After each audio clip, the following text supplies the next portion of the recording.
La verdad es que esto es lo mismo que le hemos preguntado esta mañana a su compañero y amigo. Y justamente le he dicho que, bueno, ya lo habrán oído ustedes, que realmente estamos muy mal educados los consumidores. Porque siempre hasta ahora nos ha dicho, fíjate qué bien huele este aceite, fíjate, huele a aceite, qué bueno.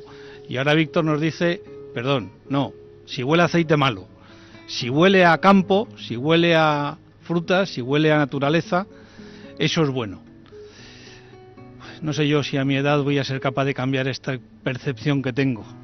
Yo pienso que sí. Y luego también cuando se pruebe, un aceite bueno nunca te puede dar sensación sucia en la boca, de untuosidad, de se te pegue en la lengua, de ese sabor rancio a tocino, ¿no? De nuestra abuela hasta que no, es decir, no, eso no puede saber nunca un buen aceite. Tiene que ser siempre fresco y tiene que ser limpio. La sensación tiene que ser limpia, tanto en olor como en sabor.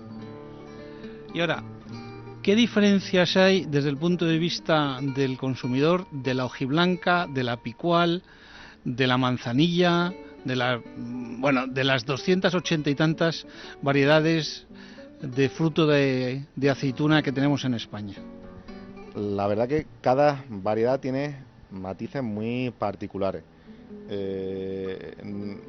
A nivel de composición, pues existen desde unos aceites menos estables, como podríamos hablar de picudo, de arbequina, manzanilla, a unos aceites con un gran contenido en polifenoles y en ácido oleico, es decir, esos componentes que son la parte saludable. Unos aceites mucho más estables, que podríamos hablar de cornicabra, podríamos hablar de picual. Un término medio sería hojiblanca. Con respecto a las intensidades, pues encontraremos desde un frutado ligero, es decir, con unos sabores muy suaves, prácticamente dulces, a unas intensidades más potentes, con un cuerpo, es decir, con amargor, con picor, con un sabor mucho más contundente. Es importante que la gente conozca que cada perfil organoléptico de una aceituna es diferente. Tenemos un aroma diferente en cada aceituna y un sabor diferente también en cada aceituna. Pero más importante para mí es que las propiedades saludables que nos pueda entregar una aceituna en torno a los polifenoles, al oleocantal, etcétera, van también haciéndose más longevas durante el año, ¿no? Porque como comentábamos antes, Javier, es importante que la gente aprenda a consumir aceite del año. Para mí, más allá de que te guste más un picual, un arbequino, un cornicabra, un picudo, una hojiblanca, yo creo que la parte importante de verdad es el oro, y el oro líquido que tenemos es la parte saludable, la parte antiinflamatoria, anticancerígena, la parte que realmente estamos aportando algo beneficioso al organismo, ¿no? Oye, algo bien habréis hecho cuando durante 4 años consecutivos os han dado el premio a Torre... ¿Cómo se llama esto? Finca La Torre. Finca La Torre. En Bobadilla. La Torre Bobadilla, acuérdense, aunque ya lo he dicho varias veces, quería saber si él, que trabaja aquí, se acordaba del nombre, porque oiga, de estar todo el día metido. Sí. 4 años con el premio al mejor aceite de España. Sí, no es fácil decirlo. Nunca antes en la historia del aceite español se había conseguido consecutivamente 2 años el premio Alimento de España. Víctor lleva 4 y yo creo que está por ahí aparcando, creo que ahora aparecerá, que es un poco la filosofía que le aplica a todo en la vida, ¿no? Un tío con valores, un tío educado como los de antes, y aquí todo lo que hacemos, absolutamente todo, está enfocado a la máxima calidad. Antes ha estado con Paco montado en el buggy, en el tractor, cuidamos todos los detalles. No solo durante los 12 meses que tenemos la aceituna en el árbol, sino luego en producción, manteniendo el aceite, etcétera. Tú eres consumidor en el restaurante y lo aprecias, ¿no? Y ya también yo creo que hemos aprendido juntos, pues yo no tenía ni idea antes de esto, al consumo del aceite del año, a mantenerlo en condiciones, a tratar de ofrecerle al cliente realmente lo mejor que tenemos, ¿no? y fluye todo. Me preguntabas algo que hemos hecho bien, pues recogemos en el punto óptimo donde creemos que la aceituna nos puede entregar la parte más saludable. La transportamos de aquí al olivo lo más rápido posible a la almazara para que entre la aceituna fresca a molturación. Hacemos una molturación en frío, filtramos el aceite, mantenemos el aceite en bodega en temperatura, embotellamos bajo pedido, que muchas veces tú recibes el pedido 3-4 días después de haberlo pasado, porque realmente embotellamos, según nos entra un pedido lo embotellamos. El mejor donde el aceite, en el sitio donde mejor está es en la bodega, ¿no? Con su nitrógeno, su temperatura controlada, etcétera. Oye, me ha sorprendido que los cajones, tendrán un nombre técnico, donde echáis la aceituna, son de plástico. ¿No queréis que toque el metal por alguna razón? No, porque es un tema de pesos y tamaños también, y bueno, también es el que se utiliza. Sí es importante lo que tú comentas, los cajones. Compara esos contenedores, esos cajones de 300 kilos con un tráiler de 30.000 kilos que está cargando una aceituna en el mes de enero, y que simplemente el peso y las temperaturas pues fermentan la propia oliva, eso, ¿no? Borja, es marketing. No, porque eso se ha puesto de moda con el vino, que eran cajitas, ahora empiezan a recolectar las uvas con cajitas de 30 kilos. Pero es muy importante. Tú imagínate pero cuando vamos al mercado... ¿Se estropea la aceituna si tú le pones 20 kilos de aceituna encima? Hombre, si le pones un cajón igual la aprietas. Pero si tú le pones aceituna encima de aceituna, ¿se estropea el fruto? Aceituna encima de aceituna hasta 30.000 kilos con una aceituna madura en el mes de enero. Cuando tú llegas a la cooperativa o al centro de producción, tienes más líquido que sólido, porque el propio peso, 30.000 kilos, son muchos kilos. Aquí estás tratando de 300 en 300. Finca La Torre, creo que tenéis 4 o 5 variedades, si no estoy equivocado. Tenéis algo de cornicabra, tenéis picual, tenéis arbequina, tenéis hojiblanca y me falta una, creo. Luego hacemos una composición. Y luego hacéis lo que se llama el coupage, ¿no? Un coupage o una composición con cornicabra, con arbequino y con hojiblanca, correcto. Y ahora, si yo quiero comprar picual puro, ¿tenéis? Tenemos 4 monos varietales. En nuestro caso no sería picual, sería picudo, pero sí existe la posibilidad de adquirir los 4 monos varietales únicamente en un estuche regalo. ¿Por qué? Nuestras producciones, tanto de cornicabra como de picudo, son muy pequeñitas, con lo cual solo la utilizamos para el estuche regalo con los 4 monos varietales. Y luego el resto son... el One me parece que es hojiblanca, ¿no? One es una edición limitada del primer día de cosecha de hojiblanca. Aproximadamente hacemos unos 1.000 litros, que corresponderían a 2.000 botellas. En volumen trabajamos tanto el hojiblanco como el arbequino, ambos con unas características muy distintas. Desde el arbequino, ¿no? Es decir, un aceite un poquito más suave, más dulce, que se trabaja muy bien para exportación, y el hojiblanca, pues un aceite mucho más contundente, ¿no? Es decir, para aquellos que les gustan los aceites que amarguen y que piquen y con mucha intensidad. Ese picor no se aprecia en el paladar, no se aprecia en la lengua, ¿no? Se aprecia mucho más en garganta, como si fuera un trago largo del vino, más en la profundidad de la boca, ¿no? En concreto, en hojiblanca tiene un picor muy característico. Un hojiblanca siempre empieza picando en la garganta, pero subiría hacia la boca, de manera que te queda una sensación como aquel que come una guindilla o come una pimienta. No sucede con el resto de las variedades. Lo normal es que el resto de las variedades te pique solo en la garganta, o cuando asciende hacia arriba. Y luego es muy persistente. Pues ya ven ustedes. A mí me gustaría hablar también del color. ¿Cómo es el color del aceite? Porque una de las cosas que ahora se pone de moda son las catas de aceite. Aquí tenemos una copa. Yo este aceite, no voy a decir cómo lo vería yo, pero sí le voy a pedir a Víctor cómo me lo define él. A ver, el color hay que insistir en que no es un parámetro de calidad, ¿vale? Es decir, evidentemente, indudablemente, si vemos unos aceites con estas tonalidades, vamos a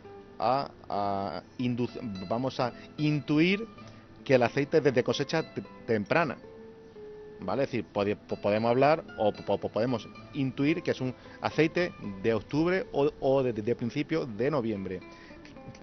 ¿Qué sucede? Este aceite puede estar elaborado mal, con una materia prima que no esté en buen estado, con lo cual encontraremos un aceite con un color verde muy atractivo, porque el consumidor a día de hoy busca esos aceites verdes, pero sin embargo puede que no sea de buena calidad. Entonces, recomendación, no nos fiemos nunca del color, porque puede ser muy engañoso. Debemos encontrar aceites hechos en diciembre con tonalidades color oro y sin embargo sean estupendos, ¿vale? Pero el consumidor siempre tiende a buscar, o cuando en el Super B tiende a elegir aquel que tiene el verde más intenso. Eso no siempre es la mejor elección. Lo que he intuido de tus palabras es que, como la fruta de temporada, cuanto más fresco sea el aceite, mejor. Es decir, que si tú estás cosechando ahora, el aceite este que estás consiguiendo en el mes del principio, que suele ser octubre, será mucho mejor consumirlo antes del mes de septiembre año que viene. Indudable. El aceite no es vino. Es decir, en el vino encontramos la típica campana y tal. El aceite, cuanto más fresco, mejor. Evidentemente hay aceites con una estabilidad más larga y podemos consumirlo en septiembre del año siguiente y estarán correctos, pero lo ideal es consumir ese aceite durante el año. ¿Por qué? Porque cuando transcurra un año vamos a encontrar siempre aceites frescos, con lo cual van a estar siempre mejor que los antiguos, indudable. ¿Y la fecha de caducidad que a veces veo de 5 años en una lata de aceite? Eso también es un absurdo. La información para el consumidor más importante es la fecha de elaboración. No sirve de nada que pongamos fecha de consumo preferente. Al aceite en sí no le va a suceder nada en términos de que pueda ser un riesgo para la salud. Sí, evidentemente, un aceite virgen extra puede dejar de serlo. Puede que se enrancie. Puede que estemos pagando por algo que luego no sea aquello por lo que hemos pagado. Pero lo realmente importante sería que el productor informara de la fecha de su elaboración, porque eso es una referencia clara, es decir, para cuándo, para saber cuándo puede consumirse ese aceite. ¿Hablamos de fecha de elaboración o fecha de envasado? Para mí es importante la fecha de elaboración, es decir, el momento en el que ese aceite está hecho. Desde esa fecha dispondríamos de aproximadamente un año para consumirlo. El resto de información para mí no es válida. Vosotros normalmente lo pasáis por la almazara y luego lo lleváis a unos depósitos de aluminio, de acero inoxidable. ¿Ahí lo mantenéis hasta que recibís el pedido del cliente, que es cuando lo envasáis, o lo guardáis ya envasado? Lo normal es que tengamos un pequeño stock para el día a día y los pedidos más grandes se preparen unos días antes de su expedición. Siempre en el depósito el aceite va a estar mejor que en la botella. De cara a consumirlo y a guardarlo en casa, ¿mejor lata o botella transparente? Si me da a elegir entre esos dos, prefiero lata. Si me das a elegir entre lata y botella opaca, ambos son buenos. Evidentemente siempre en un sitio resguardado de la alta temperatura y de la luz. En el momento que lo abramos, evidentemente ese tiempo de uso se reduce. Pero bueno, también hay diferencia entre cuando los aceites son de buena calidad, aguantan mucho más que los aceites de mala calidad. Pues ya ven ustedes, yo sigo intentando averiguar si yo pongo este aceite en esta copa, igual que el vino tiene que lagrimear, ¿hay alguna característica que yo deba poder ver para hacer una prueba de si el aceite es bueno o malo, si mancha, si no mancha, si lagrimea, si no lagrimea? si tiene capa, si no tiene capa. ¿Hay algún consejo que puedas darnos, Víctor? En el vino, perdón, en el aceite no sucede eso. De hecho, para catar aceites se usarían estas copitas, donde no vamos a ver el producto. O sea, simplemente vamos a acercárnoslo a la nariz, oleremos y luego lo probaremos. Pero no hay un componente visual como en el vino. No, porque puede preinducir a ciertos prejuicios, como hemos hablado antes, de que puede ser, si vemos este aceite, pues podemos intuir que sea una cosecha temprana frente a otro que no. Entonces, para no inducir prejuicios, se utiliza este tipo de copitas. Hablábamos nosotros a micrófono cerrado esta tarde, mientras que estábamos esperando que se terminara la producción o que se elaborara. Hablábamos de las pocas diferencias que hay en el aceite entre un olivo centenario y un olivo joven. En realidad, aunque alguna gente piense que puede haber diferencias, ¿no?, a la hora de las calidades, no está demostrado. Es decir, se puede obtener un excelente aceite tanto de un olivar joven como de un olivar tradicional o de un olivar viejo.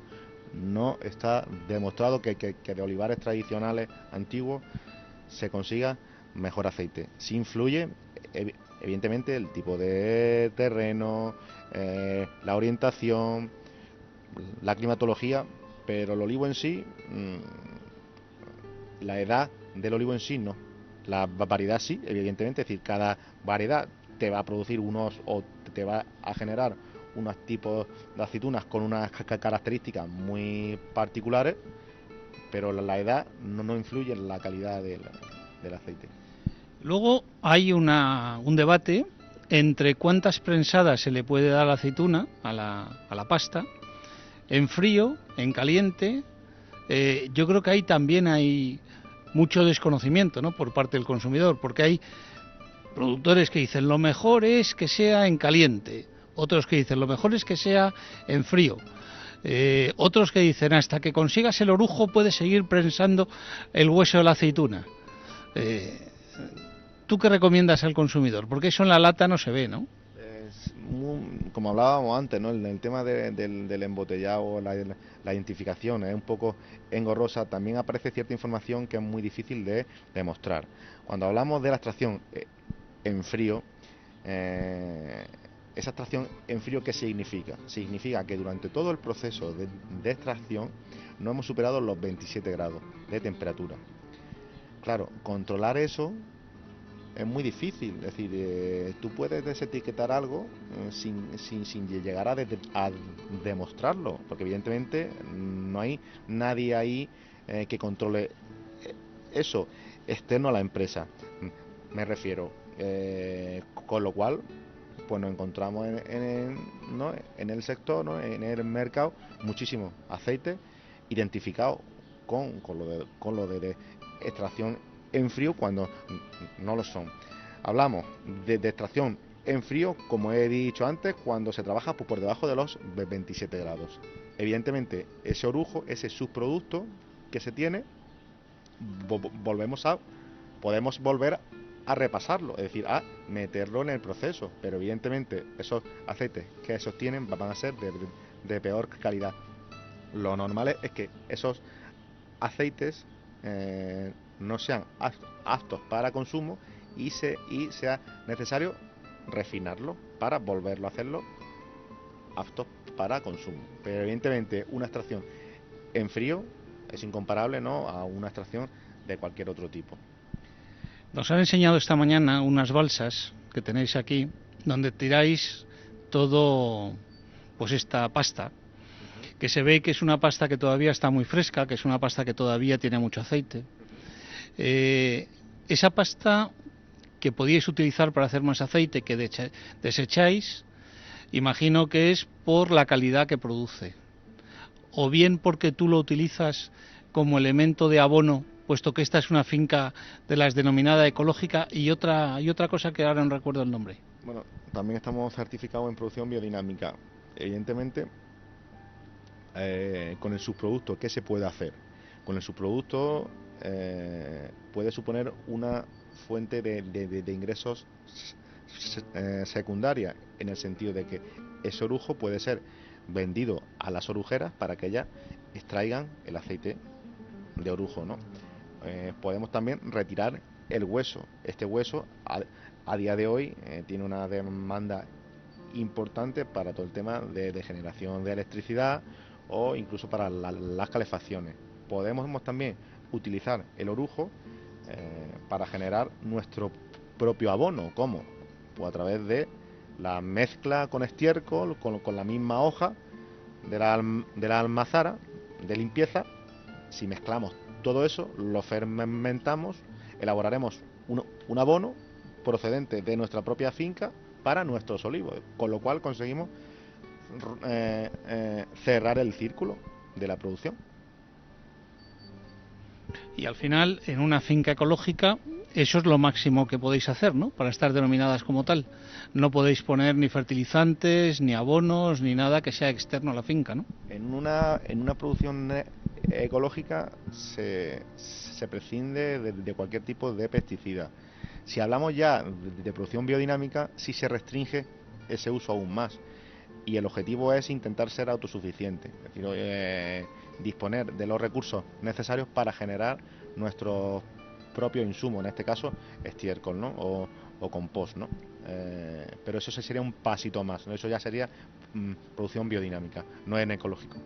En ecológico, a día de hoy, consigue certificación siempre y cuando no use pesticida, tanto herbicida como insecticida como algún fungicida, ¿no?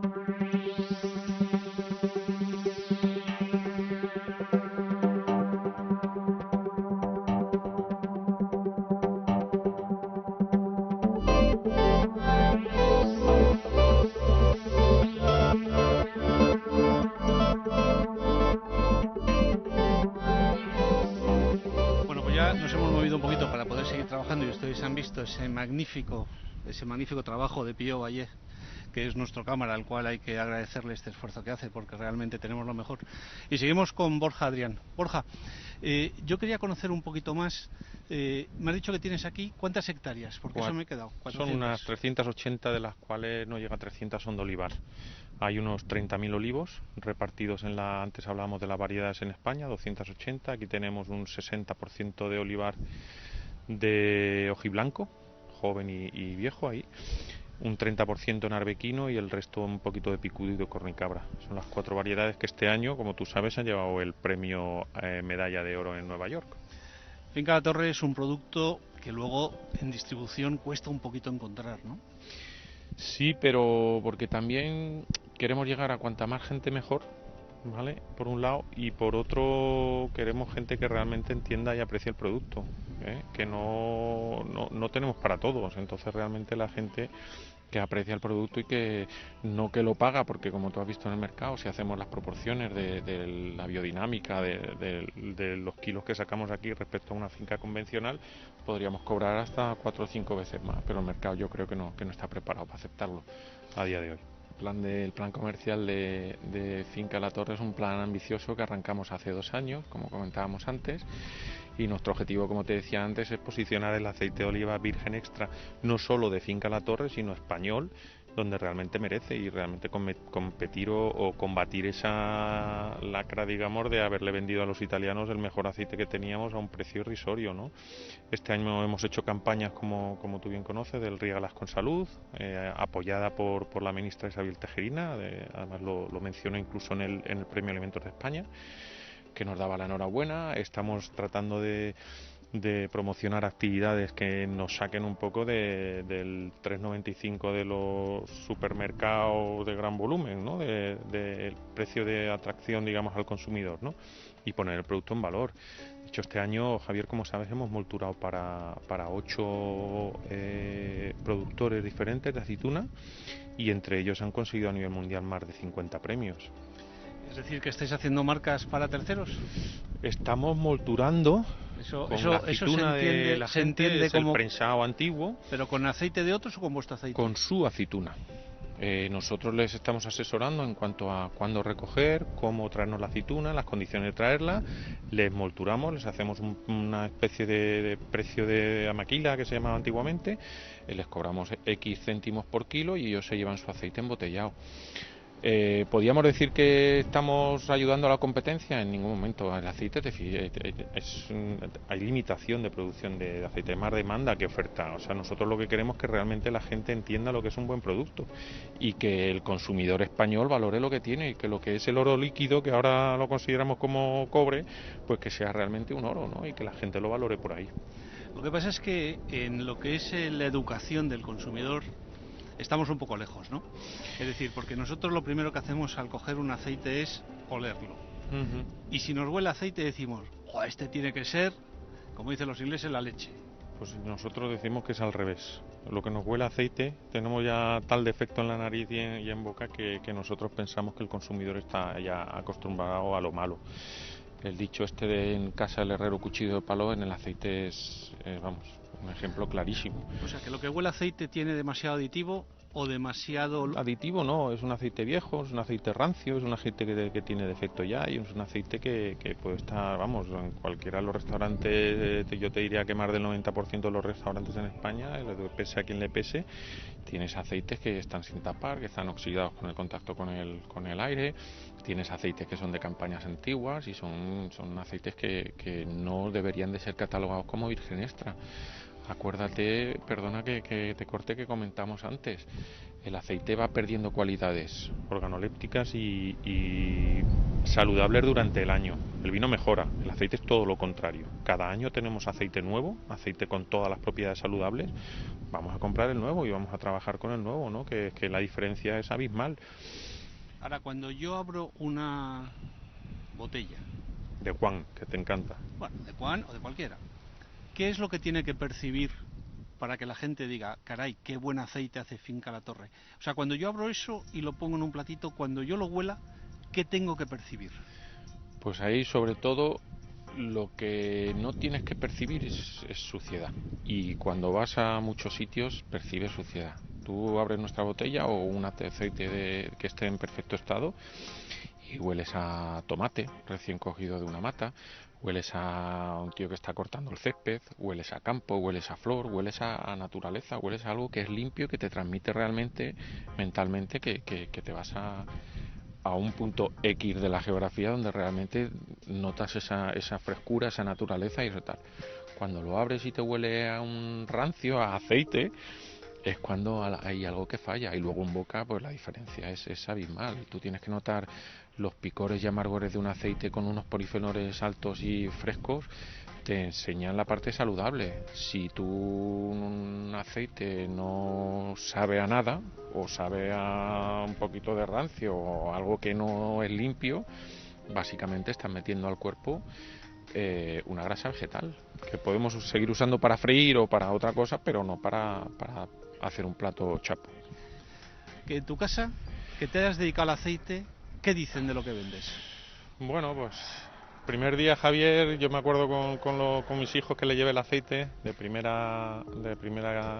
día de molturación, y al principio les parecía muy intenso, con amargor, con su picor, con todas las propiedades. El segundo día yo creo que la botella le quedaba nada para acabarse, y el tercer día ya abrimos la segunda. O sea que ahora cada vez que subo yo a Madrid lo usan para todo. Un buen desayuno, en la ensalada, en un guiso, en cualquier cosa. Ya sé que a los comerciales no os gusta hablar de dinero, pero cuando la gente vaya a comprar Finca La Torre y vean que el precio es ahí ligeramente superior a la media del mercado, ¿qué les decimos? ¿Por qué ese premium, además de por la botella que es preciosa? ¿Por qué? Porque parecéis más un perfume que un tradicional aceite de oliva. ¿Qué les decimos al consumidor? Que se están llevando un cachito de Finca La Torre aquí de Málaga. De Finca La Torre de Málaga en Bobadilla también, pero un cachito de salud para muchos años.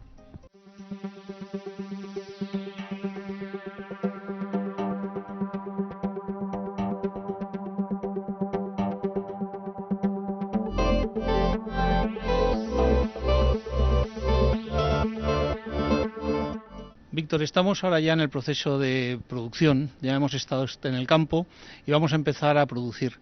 ¿Nos cuentas, por favor, para los telespectadores lo que estamos viendo? ¿Vale? Lo primero sería recepcionar esa aceituna, ¿no? Evidentemente, pues esa aceituna puede venir en remolque, puede venir de distintas formas. En nuestro caso trabajamos con cajones. ¿Para qué? Para evitar dañar esa aceituna. Es decir, no es igual trabajar con un remolque grande de 15.000 kilos que en cajoncito de 400 kilos. Esa aceituna evidentemente puede venir con resto de hoja, con alguna suciedad, ¿no? Evidentemente.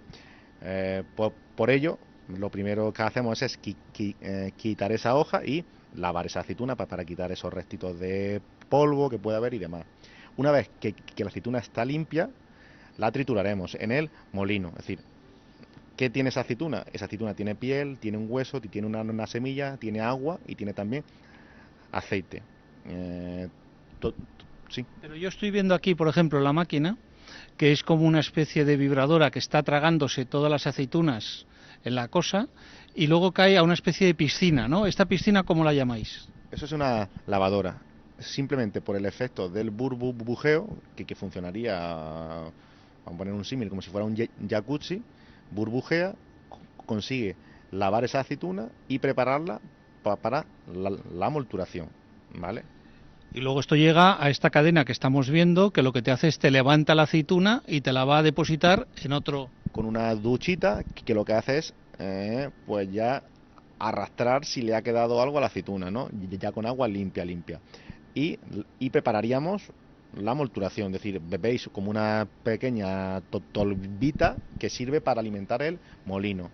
En el molino, ¿qué sucede? Vamos a triturar esa aceituna, es decir, vamos a tener, como decía, tenemos piel, tenemos huesos, semillas, aceite y agua. En el momento que trituramos todo, comienza realmente el proceso. El objetivo es intentar separar todos esos elementos en el menor tiempo posible. Si veis luego, veis como unas aspas que están girando. Vamos a ver, lo que estamos viendo es que esa masa, que esa, como si dijéramos, esa papilla, ¿Sí?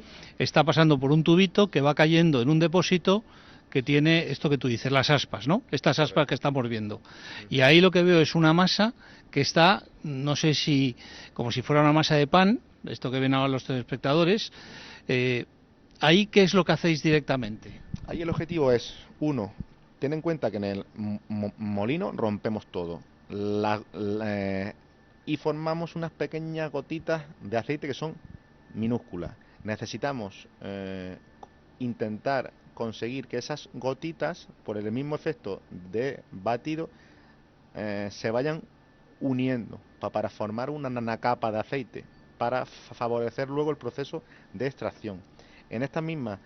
O sea, como una fermentación. No es fermentación, es simplemente que las gotitas que están muy dispersas, con la ayuda de las mismas palas cuando están girando, van a ir uniendo esas gotitas de aceite, ¿vale? ¿Para qué? Para formar una lámina. Esa lámina luego será más fácil de separar.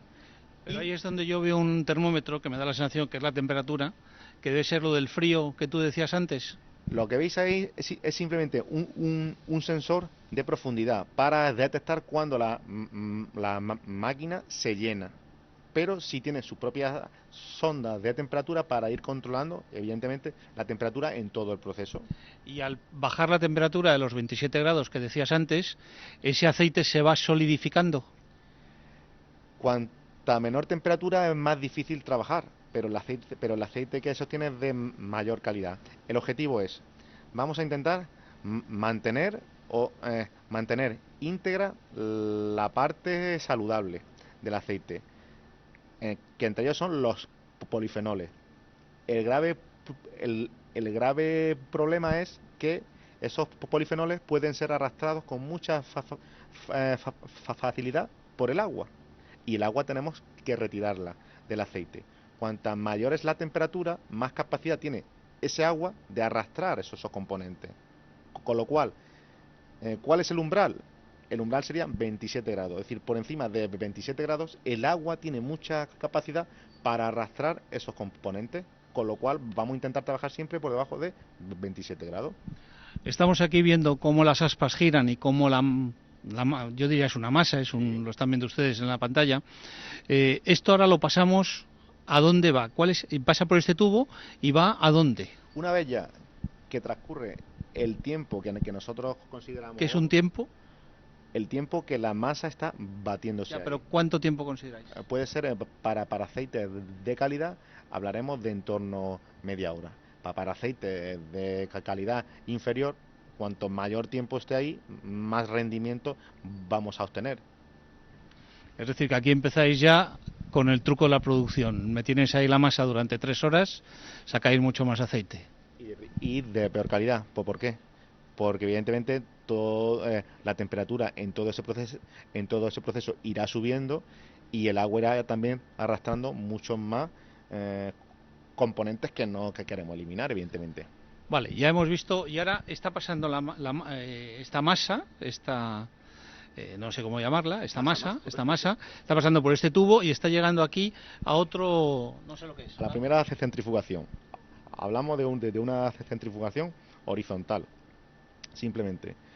En la primera centrifugación, en la centrifugación horizontal, vamos a separar el sólido del líquido, ¿correcto? Entonces, por una parte, vamos a obtener como esa misma masa, pero algo más seca. ¿Por qué? Pues porque estamos intentando retirar tanto el agua como el aceite.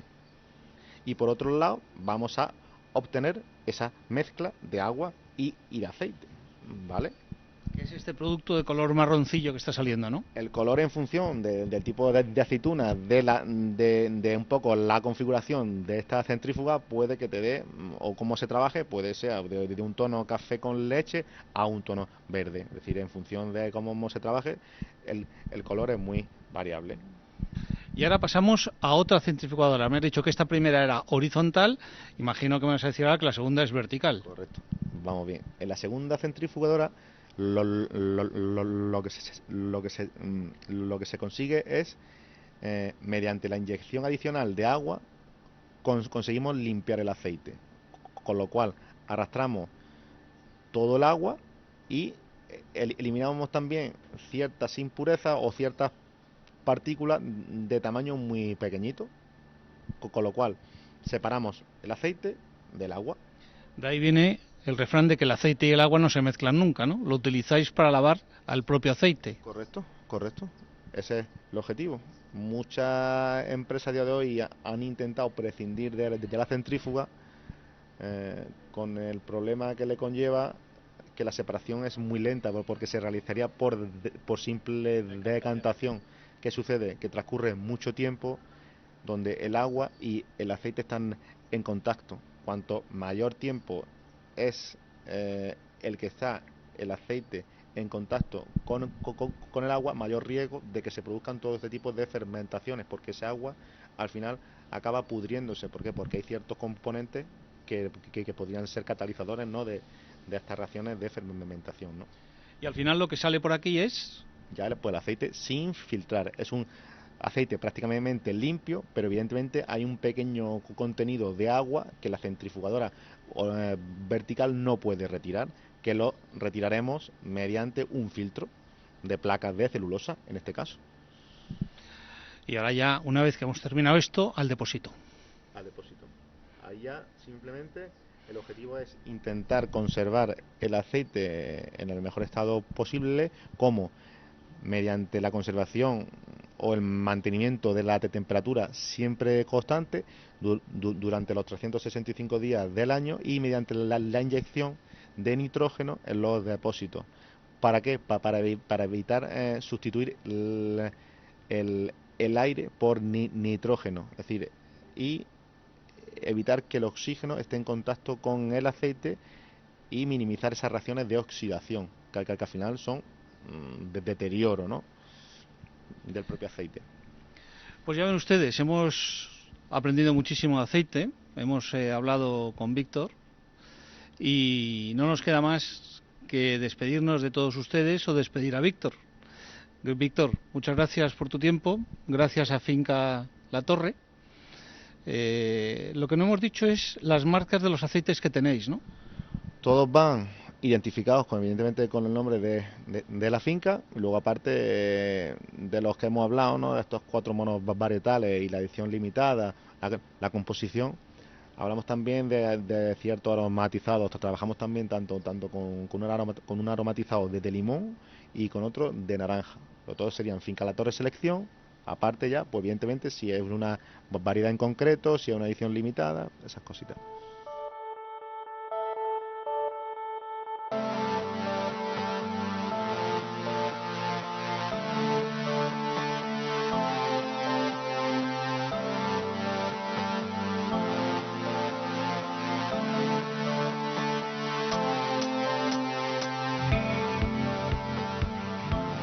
Bueno amigos, al final se nos va acabando el tiempo. Hemos venido aquí hasta Boadilla para enseñarles lo que es Finca La Torre, un aceite con 4 años de premios, desde el olivo hasta la mesa.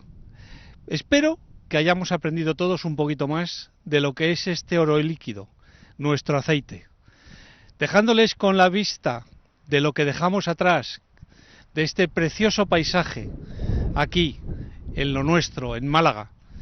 Y agradeciéndole a Pío el esfuerzo de haber grabado este programa conmigo, a todos ustedes les emplazo la próxima semana, donde estaremos, quién sabe dónde, pero intentaremos buscar otra vez un lugar que a todos ustedes les apetezca en algún momento visitar. Recuerden, dejamos hoy atrás Finca La Torre.